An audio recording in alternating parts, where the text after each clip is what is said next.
마태복음 16장 13절에서 20절 말씀까지 함께 공부하시겠습니다. 예수께서 빌립보 가이사랴 지방에 이르러 제자들에게 물어 이르시되 사람들이 인자를 누구라 하느냐 이르되 너는 세례 요한 너는 엘리야 어떤 이는 예레미야나 선지자 중에 하나라 하나이다. 이르시되 너희는 나를 누구라 하느냐 시몬 베드로가 대답하여 이르되 주는 그리스도시요 살아계신 하나님의 아들이시니이다. 예수께서 대답하여 이르시되 아요나 시몬아 내가 여기 있도다. 이를 내게 알게 하니는 혈육이 아니요 하늘에 계신 내 아버지시니라. 또 내가 내게 이르노니 너는 베드로라. 내가 이 반석 위에 내 교회를 세우리니 음부의 권세가 이기지 못하리라.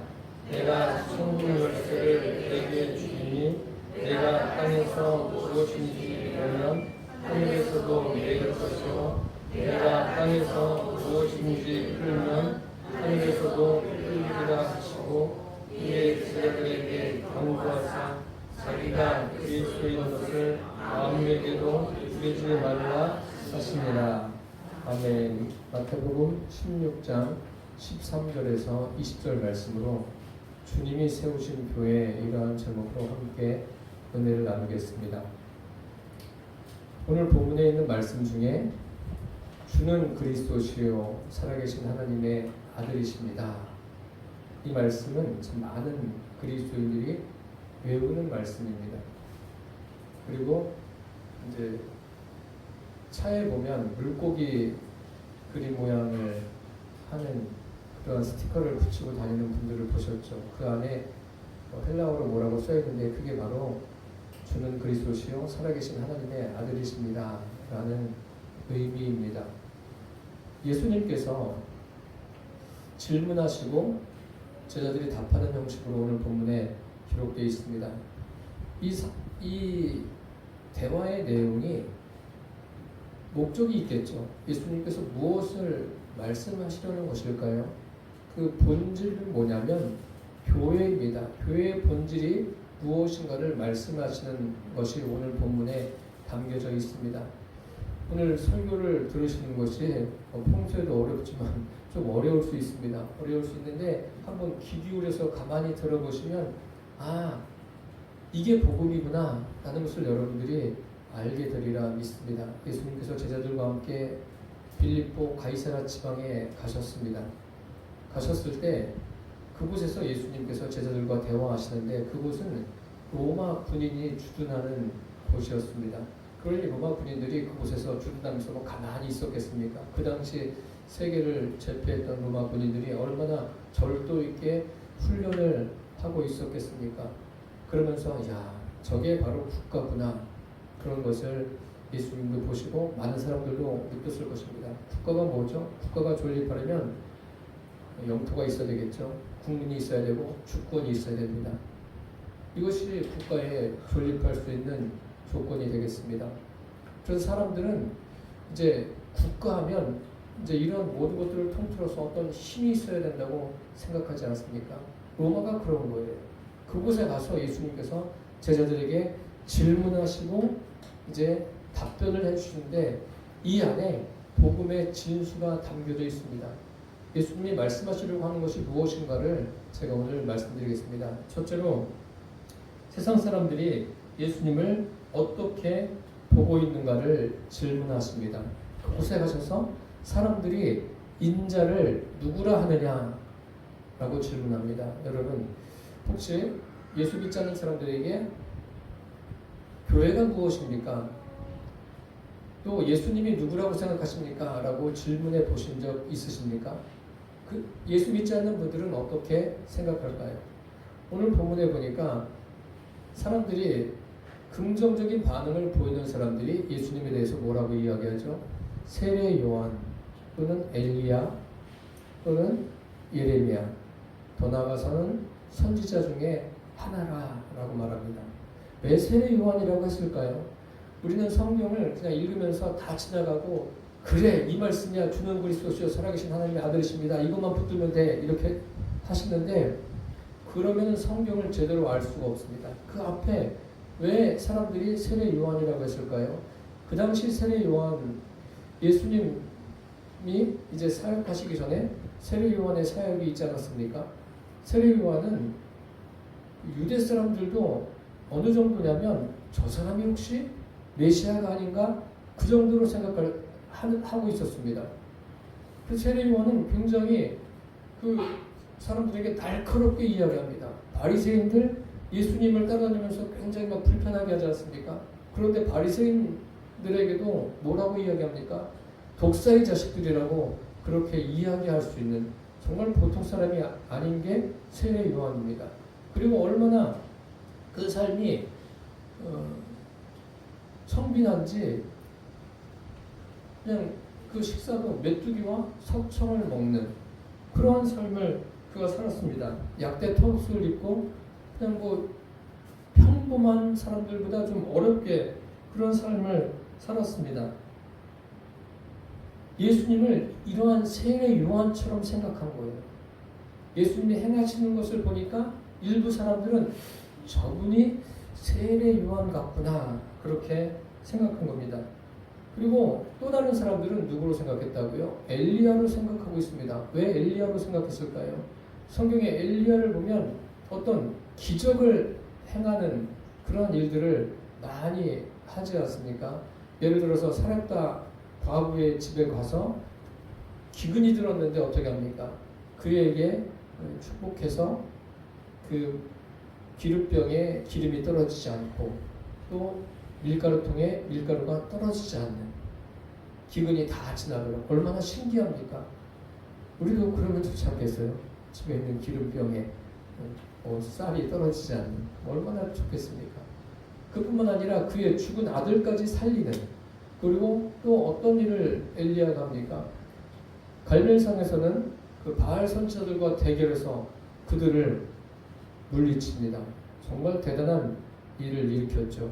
이런 기적을 행하는 것을 상상하면서 아 예수님이 엘리야 같은 사람이구나. 엘리야처럼 기적을 행하고 병든 자를 고치고 죽은 자를 살리는 대단한 일을 하는 것을 보니까 엘리야 같은 사람이다. 사람들이 그렇게 생각한 거예요.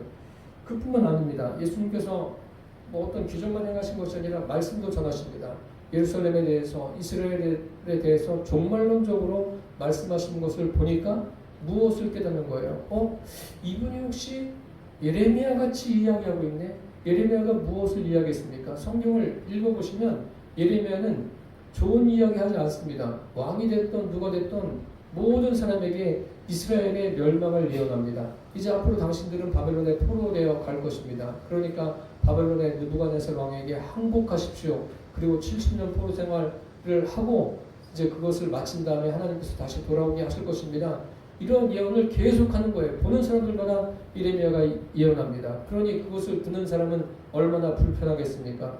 여러분 맨날 천국과 지옥만 이야기해보세요. 그러면 굉장히 불편하실 수도 있습니다. 이스라엘 백성들이 그런 거예요. 불편한 거예요. 예레미야 말이.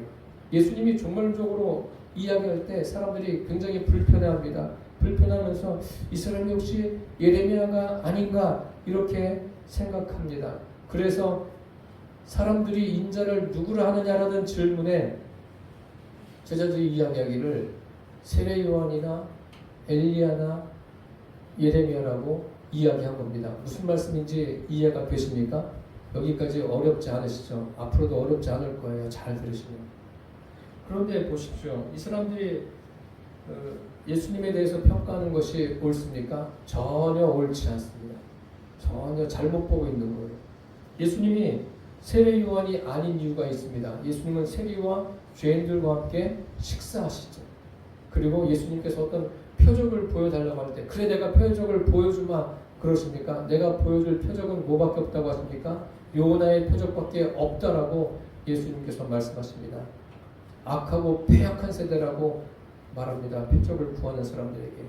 그러니 예수님은 엘리야가 아닙니다. 예레미야도 아닙니다. 예수님은 그 헤롯이나 빌라도에게 아무 말씀도 안 하세요. 바른 말씀을 하실 수도 있지 않습니까? 그런데 아무 말씀도 하지 않고 가만히 계세요. 그러면 여러분들은 예수님을 누구라고 생각하고 계십니까? 우리가 성경을 읽으면서 설교를 들으면서 예수님이 도대체 누구이십니까? 누구로 알고 믿고 계십니까? 오늘 본문에 세례 요한, 엘리야, 예레미야 이렇게 이야기하는 것은 다른 것이 아니라 예수님의 겉모습만 보고 인본적으로 판단해서 사람들이 이야기하고 있는 겁니다. 여기에는 구원도 없고 주님이 원하시는 교회도 세울 수 없다는 것을 잊지 마십시오. 둘째로 제자들이 예수님을 어떻게 보는가 질문하십니다. 그 다음에 예수님께서 제자들에게 질문하시죠. 너희는 나를 누구라 하느냐? 이 예수님의 질문에 제자들이 잠깐 고민하겠죠. 사람들은 세례 요한이라고 하고 엘리야라고 하고 예레미야라고 하고 그럼 나는 이사야라고 할까? 이런 사람도 이런 제자도 있을지도 모릅니다. 그러면 이 질문을 내가 받는다고 생각해 보세요. 예수님이 지금 나에게 한다고 생각해 보세요. 너는 나를 누구라 하느냐? 뭐라고 대답하시겠어요? 나를 어려운 상황에서 건져주시고 질병에서 놓이게 하시고 삶을 살아가게 하시는 분 이렇게 말씀하실 겁니까? 그때 베드로가 이야기하죠. 주는 그리스도시요 살아계신 하나님의 아들이십니다. 이렇게 이야기합니다. 이게 바로 교회예요. 교회. 세상 사람들이 보는 교회, 사람들이 생각하는 교회가 어떤 것일까요? 교회는 그냥 건물을 의리하게 잘 지어놓으면 야 좋은 교회다 그렇게 이야기할까요? 교회도요, 잘 들으세요. 세례 요한적인 교회가 있어요. 이것이 무엇인가 하면 우리나라에도 있지만 기독교 윤리 실천 운동 이런 명목으로 여러 가지 사회 활동을 하는 곳이 있는데 이런 사람들은 무엇과 같냐면 20세기의 슈바이처와 같은 사람입니다. 예수 믿는다고 하면서 그렇게 이야기하죠. 종교에 자유가 있다고 하면서 기독교를 믿든 무엇을 믿든 또 다른 종교를 믿든 다 구원이 있으니까 괜찮아.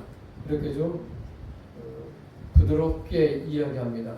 이것은요, 부드럽게 이야기하는 게 아니라 무엇을 이야기하는 거냐면 세례 요한적인 교회관을 가지고 있는 사람들입니다.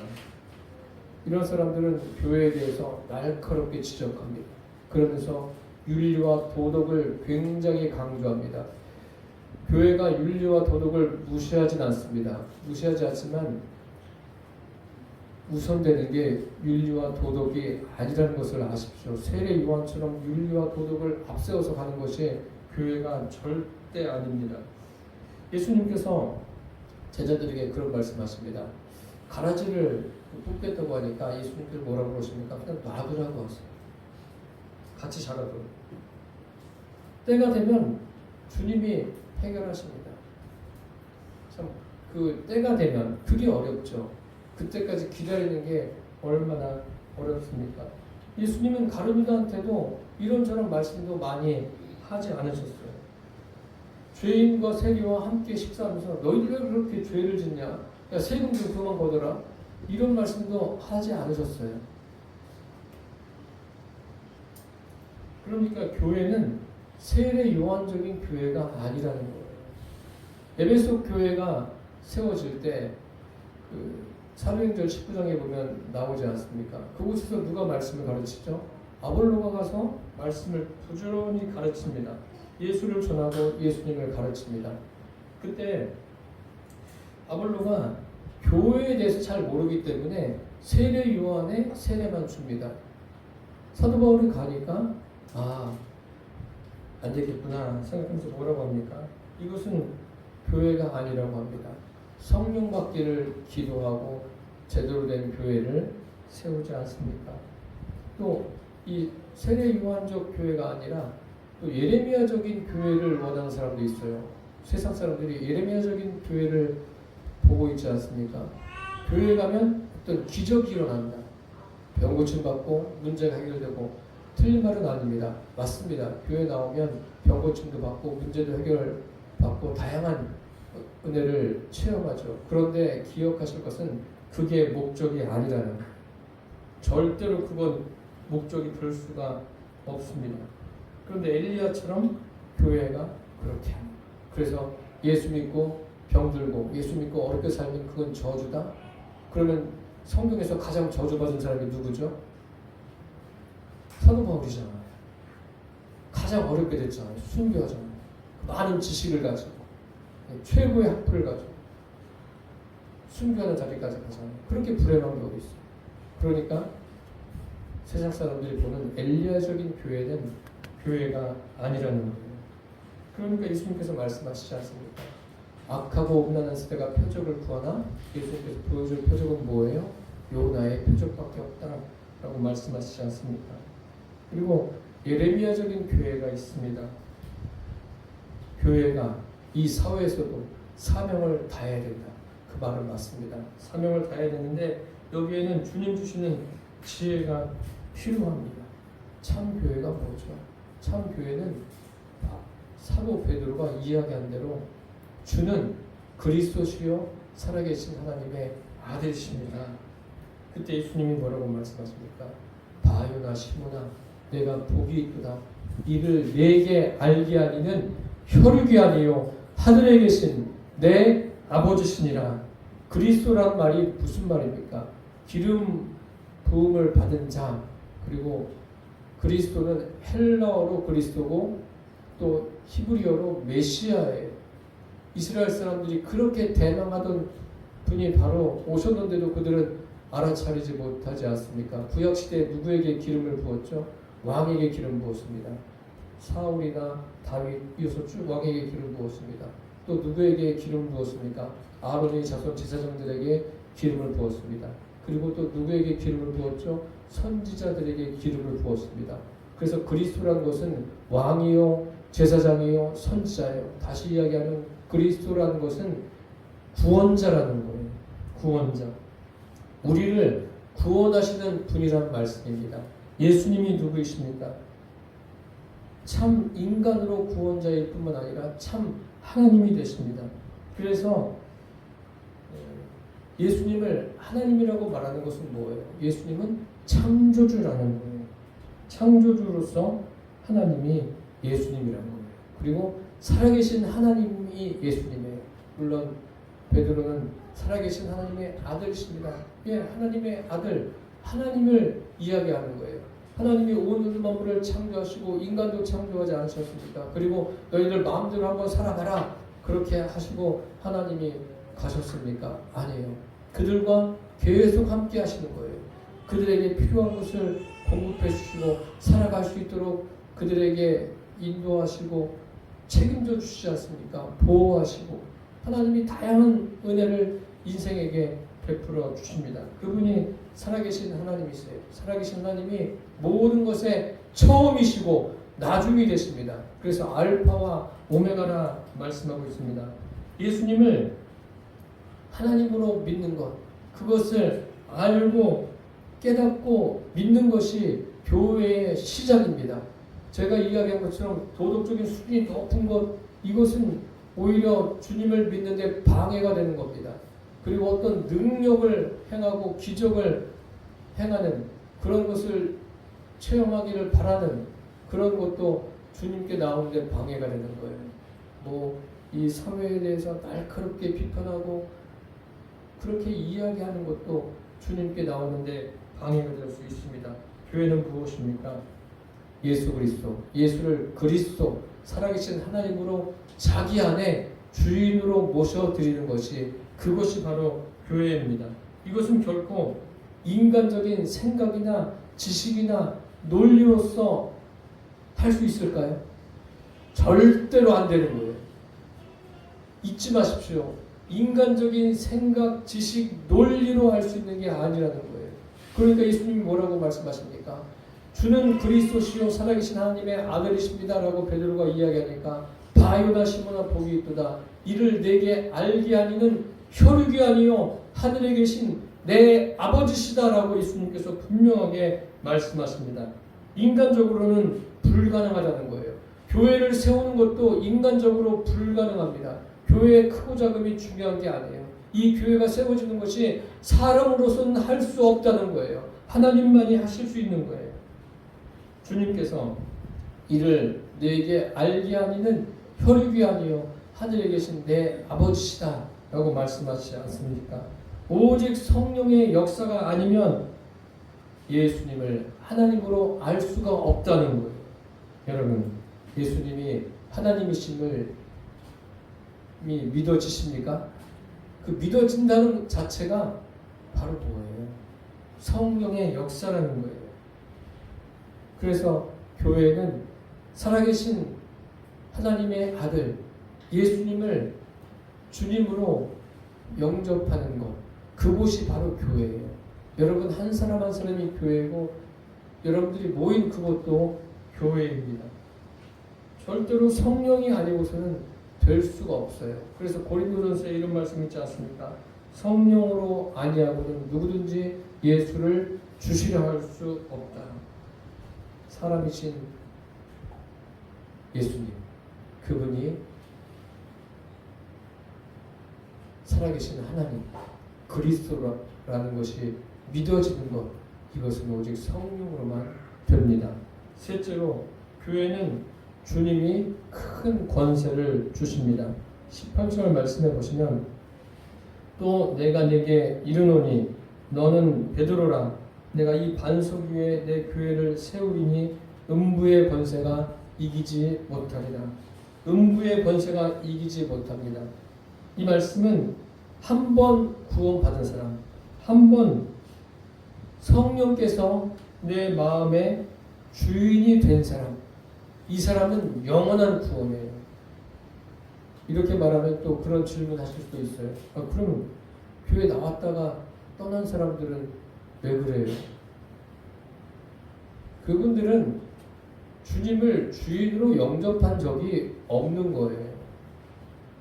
주님을 주인으로 영접하면 누가 주인이에요? 어떻게 교회를 떠날 수 있습니까? 떠날 수 없는 거예요. 불가능한 겁니다.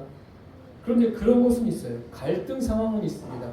갈라디아서 5장에 보면 이런 말씀이 있습니다. 육체의 소욕은 성령을 거스르고 성령은 육체를 거스르나니 이 둘이 서로 대적하므로 너희가 원하는 것을 하지 못하게 하려 함이니라.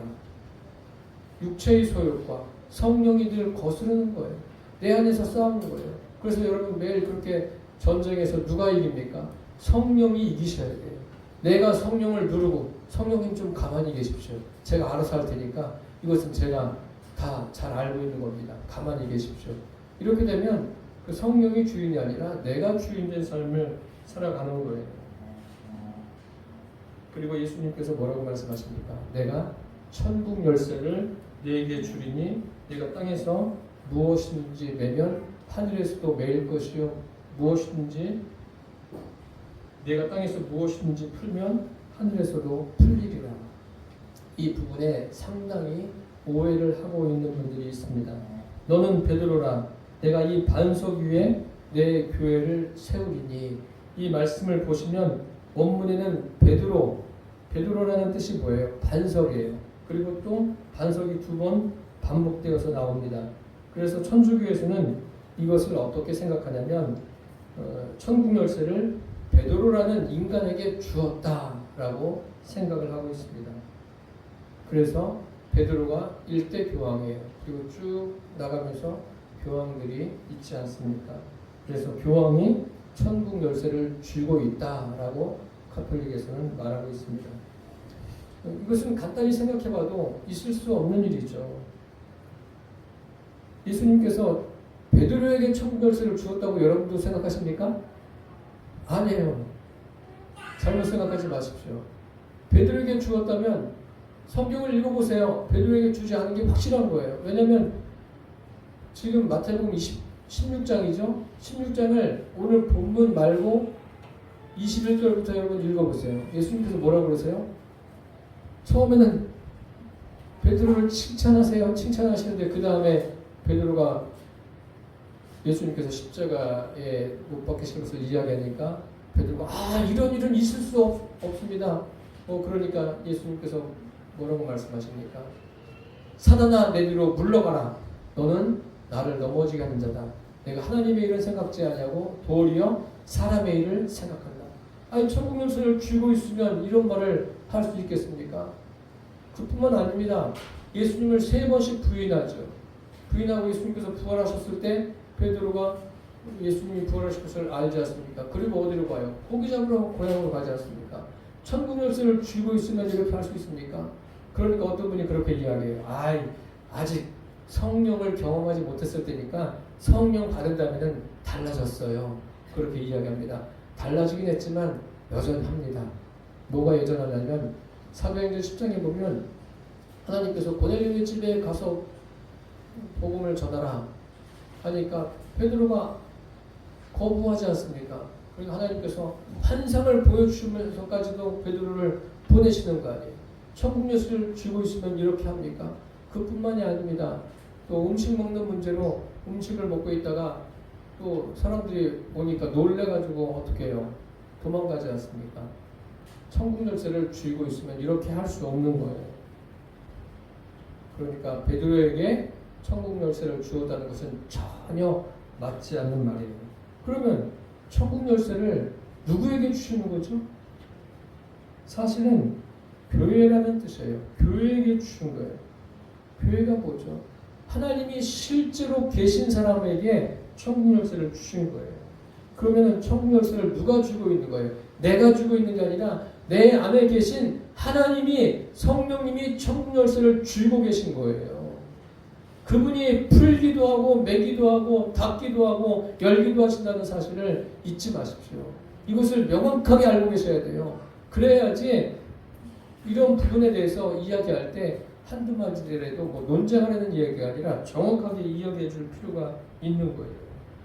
그리고 이 말씀이 뭐냐면 구원은 교회를 통하지 않고는 구원이 안 된다는 거예요.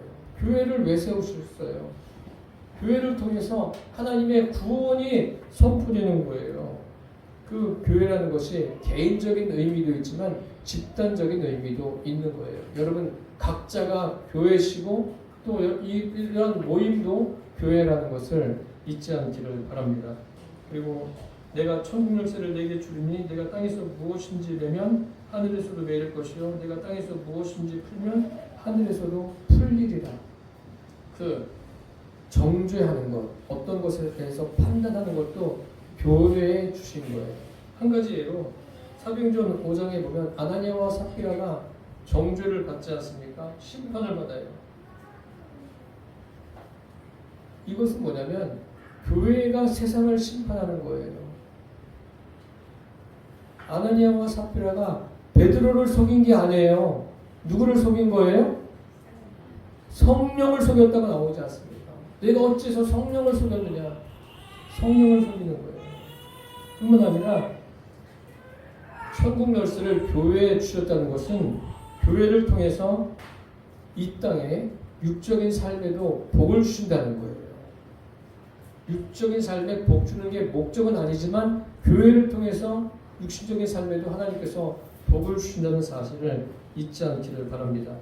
그러니까 기도하는 것도 내 안에 주님이 계셔야 제대로 된 기도도 할 수 있는 거예요. 그게 안 되면 기도가 뭔지도 모르죠. 그래서 저와 여러분이 이러한 부분들을 제대로 알고 주님을 섬기게 되기를 바랍니다. 저와 여러분은 천국 열쇠가 있습니까 없습니까? 있어요. 내 안에 계신 성령님이 그 천국 열쇠를 가지고 계십니다. 그분으로 인해서 우리가 살아가는 날들에서 음부의 권세를 당당하게 맞서서 이기십시오. 맞서면 물러갑니다. 그리고 닫혀져 있는 것이 있습니까? 주님의 능력으로 여십시오. 열고 날마다 주님과 함께 승리하는 우리 이 땅에서의 삶이 되시기를 예수님의 이름으로 축원합니다. 기도하겠습니다. 살아계신 주님, 주님이 세우신 교회가 무엇인가를 우리에게 알게 해주셔서 감사합니다. 사람들이 예수님을, 교회를 어떻게 생각하는가, 우리가 오늘 살펴보았습니다. 그리고 예수 믿는 사람들이 예수님을 어떻게 알고 믿고 있는가를 우리가 살펴보았습니다. 아버지, 우리가 주님을 믿되 주님이 원하시는 대로 주님을 섬기며 살아갈 수 있도록 은혜를 베풀어 주옵소서. 예수님의 이름으로 기도드립니다. 아멘.